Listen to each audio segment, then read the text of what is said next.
Hey now, Rob here, Rob School of Music. I just wanted to take a quick moment, jump on here and let you guys know some of the most common mistakes I see beginner guitar players making in hopes that you won't make those same mistakes.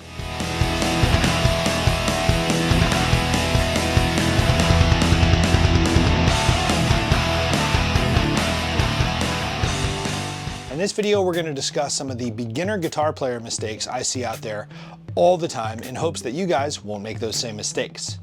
Now, if you don't know anything about me, I have a book called This Book Shreds, came out last year, Amazon bestseller. I've been playing guitar for over 25 years. I own a school here in New York and we teach students virtually all around the country. And I have just launched my very first online course. It is aptly called I Can Play Guitar. And it is literally going to take you from zero, I'm talking like preschool, through your entire first year of guitar education. Everything from what guitar to play, how to play it, how to read the tabs, how to hold a pick, all your basic chords, bar chords, and power chords, and how to play guitar solos, and even some guitar theory. And then at the end, you're gonna get a bunch of songs. And if you sign up today, this week only, we have a $500 added value, which is the knobs, pedals, and amps micro course on top of that, which will be unlocked when you sign up this week. So today we're discussing all of the mistakes beginners make and how you're not going to make them. The first one I see all too often is when beginners play with the guitar, acoustic, electric, it doesn't matter, they hold it like this when they're playing, which makes sense because I want to see what I'm playing, right? Tracking is hard with the right hand. But what happens when you're used to playing the guitar flat like that is when you stand up, it's going to go like this. It's not going to stay elevated. So even if you're used to playing with it like this and seeing everything, the second you stand up and play, all of that goes away. Bad habit. You always want the back touching your belly, and I talk about that a bit in the course. Another beginner mistake I see people doing is they don't use their pinky. Now, on our playing hand, our left hand, or your right hand if you're a lefty, you have 4 fingers to use, not the thumb.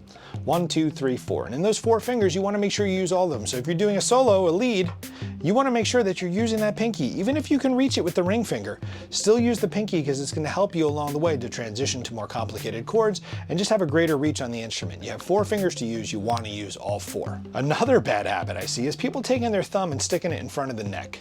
Now, I know that might seem insane to you if you've even held a guitar, but some beginners do this. That thumb always stays behind the neck, no matter what. Another really common bad mistake I see people making is they blame their instrument for their inability to play.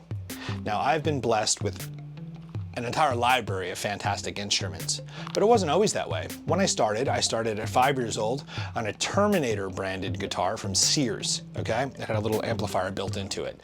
And then when I started again at 13, after my dad threw that guitar out the front door, different story, search it on YouTube, I played an Epiphone Stratocaster knockoff for $129 and a DoD grinded amplifier.